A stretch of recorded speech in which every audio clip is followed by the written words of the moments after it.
Yesterday I played a lovely game of Dracula's America, which is another one of those quite fun and cool miniatures agnostic skirmish games from Osprey Wargames. It can be played as a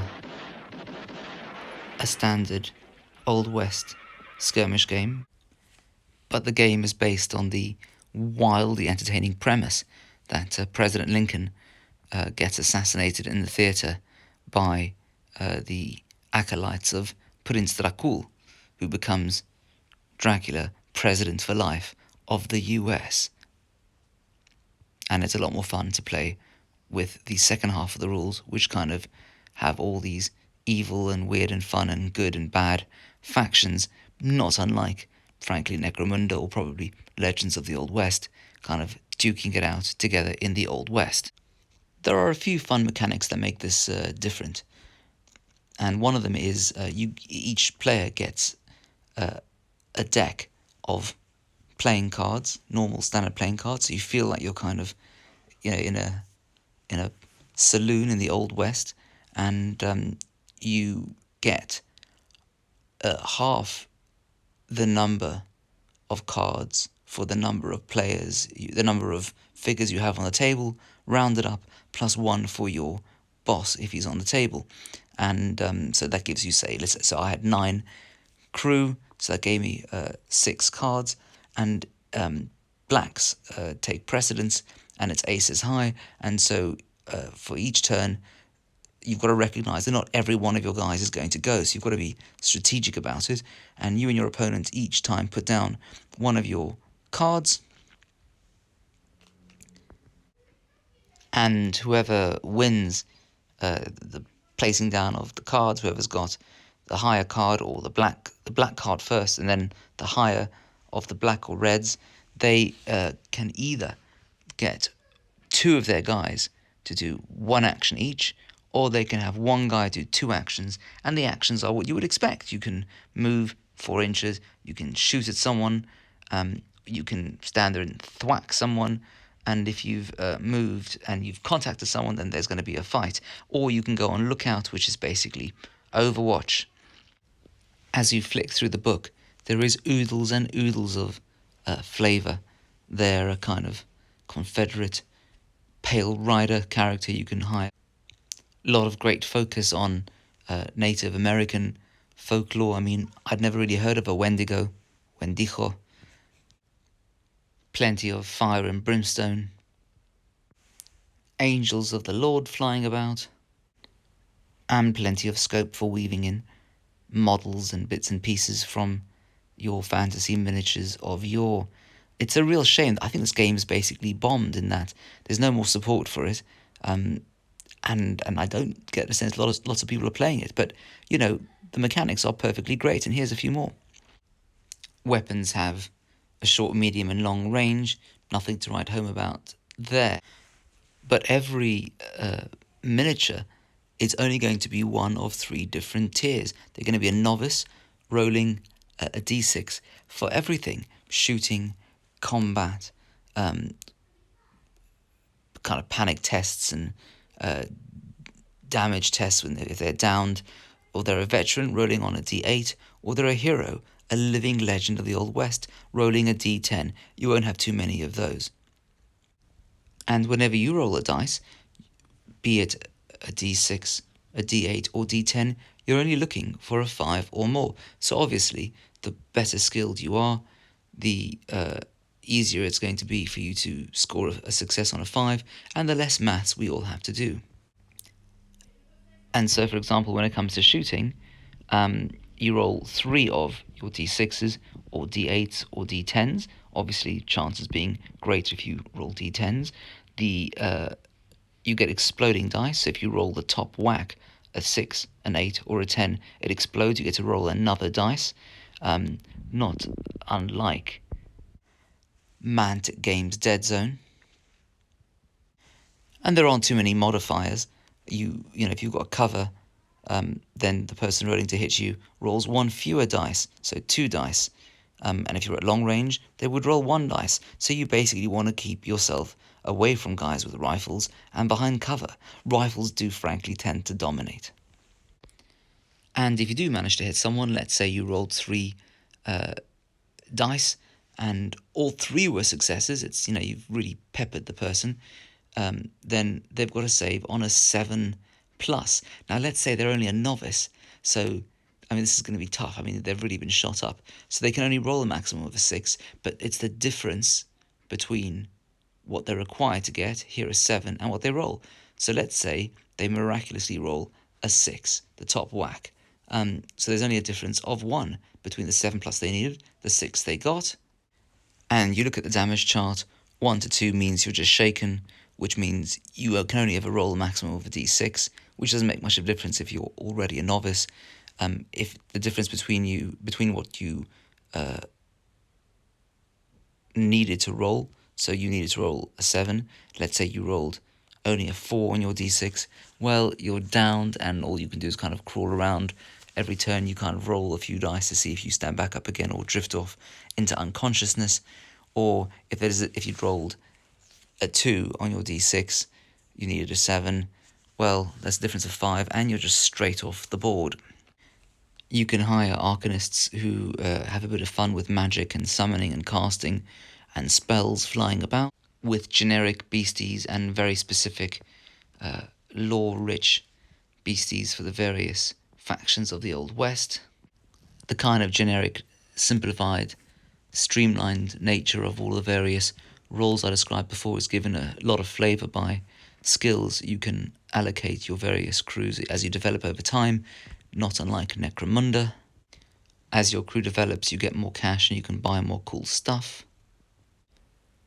And there's a lovely post-game sequence set of charts, not unlike Mordheim or Necromunda, where people either die, carry terrible injuries with them, survive being tougher or better than they were before, and they can advance with a slightly different and interesting kind of ranking up career progression chart where they get even more skills and you can buy them better weapons.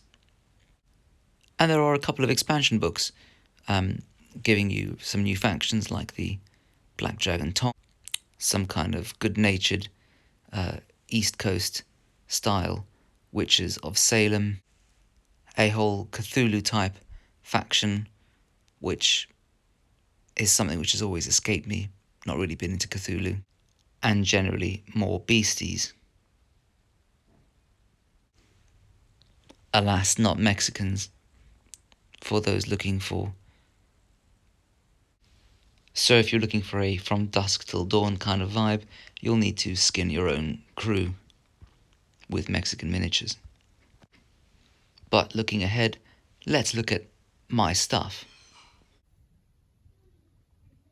It's only right and proper that we start with the Crossroads cult, the corporate evil of the Wild West.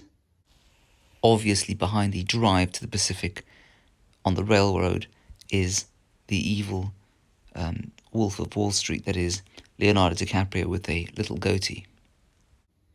So they get 2 bespoke characters, a Magister of the cult, who's basically an arcanist, a kind of wizard, and that's obviously going to be him, a former Malifaux miniature,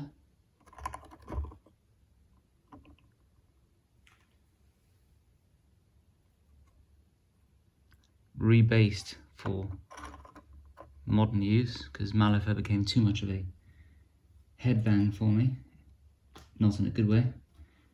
Then they get a Harbinger of the Abyss, the evil mind behind the throne, and that would be him, who I picked up many moons ago, possibly more than 20, at Salute for one of these Victorian steampunk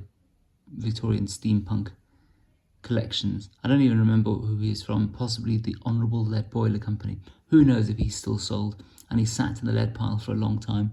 I just thought he was deeply characterful, but now he has found a role as a Harbinger of the Abyss.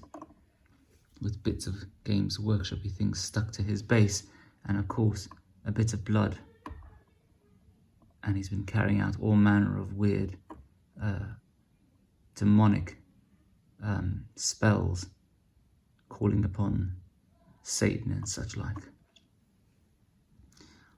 I thought that the Pinkerton Agency, being effectively former, mercenaries formerly of the American Civil War, in private hired gun service, were the obvious incarnation of kind of corporate military companies of the Midwest, and so they are usually used in this.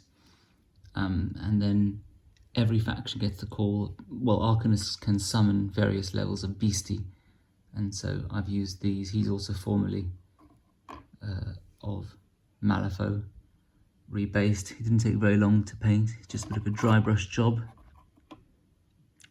with his spinal cord sticking out and a bit of blood for the blood god just dumped in there, so he's got a bit of new life. And I swapped this with someone, I can't remember I'll look up where he's from. There you go. Antediluvian miniatures. But nothing wrong with the devil and a large club rocking up in the Midwest, albeit it looks a bit medieval. Oh yes, and Captain Kurtz from the Foundry Old West range normally turns up as a gunman in the Crossroads cult. The Skinwalker Tribes, the name for the Native American faction. So we've got a whole load of these. They are largely Apaches. And some Plains Indians, but at my level of understanding of these things, they all mix in fine together as they're painted similarly.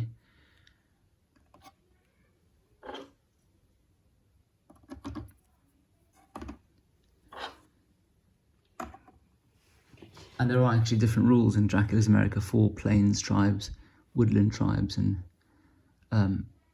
desert tribes. So these are all, those four are Foundry, and that one is Dead Man's Hand. They weren't very good when I saw them in lead, I thought, but they painted up just about okay. But you can tell, that's just a better sculpted and casted model.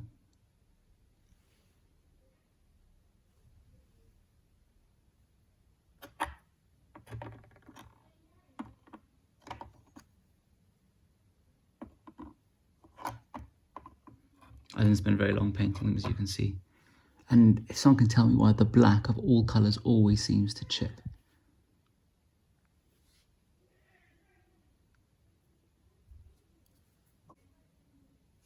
So the Skinwalker tribes get two characters who can just change into a wolf or a bear. Or alternatively, some of them can have one person who's a skin changer and an arcanist like a wizard, and I often use him as the wizard for now until I get a proper shamanistic looking dude. That's why he's got this little symbol down there to show the changes of time, space and creature. Not only can a couple of your Skinwalker tribes turn into a bear or a wolf, one of them can even turn into a bison. And I appreciate there's a bit of a mix of Plains Indian with these two Apaches. Dead Man's Hand, Dead Man's Hand, Dead Man's Hand. Foundry, Foundry. So, pretty compatible, I would say. And the last three Skinwalkers, always great fun. Having a dude run about with a sword, a knife to a gunfight and all that, but if you sneak him up, no one quite expects it. One of my favourite models is clearly the actual Geronimo. A Foundry model.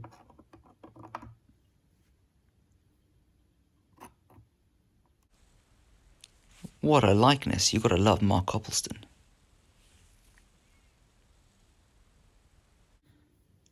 Every game needs its heart of just unnatural, eternal, vampiric evil, which in Dracula's America is the Red Hand Coven.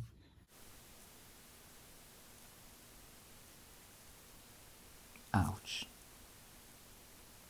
And they basically get two vampires or broodkin who are supernatural, move 6, which is pretty fast, and have hard to kill, and can kind of stare you into the eyes with transfix arcane power and just stop you doing something, which is greatly debilitating from a tactical perspective for the opponent. And he's a lucid eye miniature, which I gave an Empire sword, obviously with blood for the blood god, love it, and a hand from a ghoul, which, if you haven't already spotted, is too big, but then again, you know, over eons, evil sprouts weirdness. That's the head of an Empire handgunner sprue stuck onto a foundry, Africa huntsman. You know, that's who he is. He spent the eons of time walking around the Midwest, blowing people's heads off and then draining the blood. And that's a ghoul's head on top of what was a very unimpressive artisan miniature, and a Renedra cross stuck to the back, because and I had great fun making him up, but then he got injured and was bad at hand-to-hand, and so he had to be replaced by someone who had pistols. And these miniatures on the side that's artisan, that's foundry, and it's just to kind of give you a sense that you know, they all scale up reasonably well. I mean, yes, the lucid eye guy is slightly bigger, artisan quite small, but you know, some people are just pretty big, particularly if they are the vampires of yore. And of course, one always needs do-gooders, onward Christian soldiers marching as to war and all that. And they are the Twilight Order,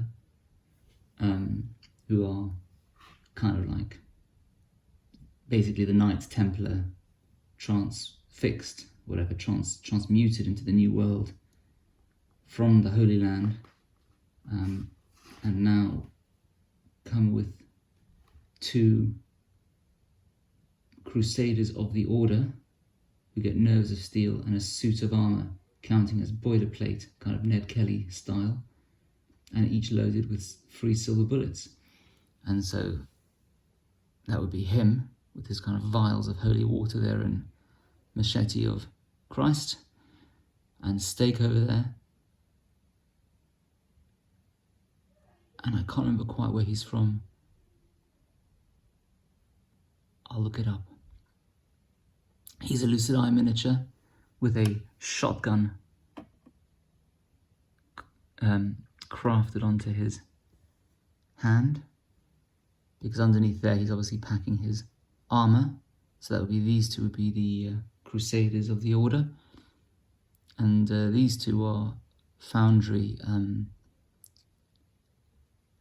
East African kind of British Empire games hunters. And you might ask, how could those denizens of empire possibly be good? But you know, they believe they are. They speak with a posh accent, and they carry elephant guns, which in this game are just nails.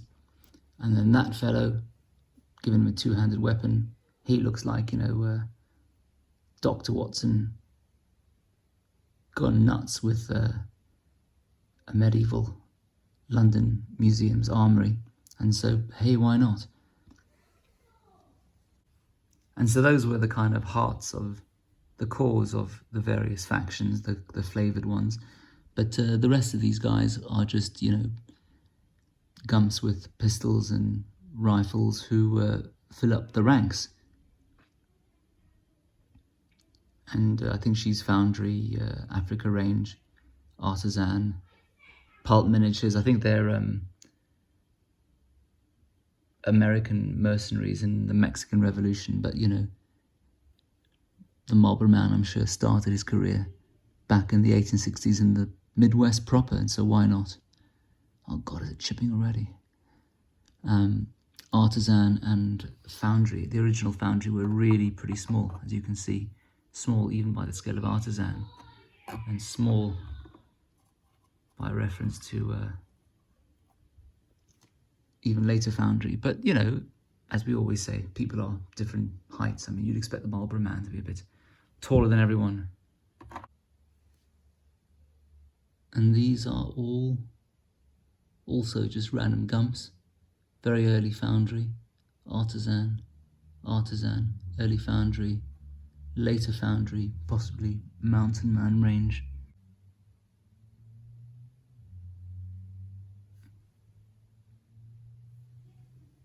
One needs a few civilians meandering about. I don't have too many. She's Black Scorpion Metal. Weird miniatures. I think he's called Rafkin. And then just by way of comparison, Artisan and Foundry.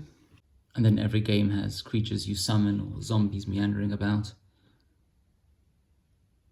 And these two are from Malifaux. And I just painted them grey and dry brushed them. So at least they found a life after death of Malifaux in my gaming circles. He's a Black Scorpion Miniatures barman with a mantic head, zombie head crafted on. Something about the Hotel California about him. You never quite leave. And those are mantic zombies, which scale brilliantly with the others, with most of these Foundry miniatures, as you can see. Even if they do look like they're from a 1980s Michael Jackson Thriller video on MTV.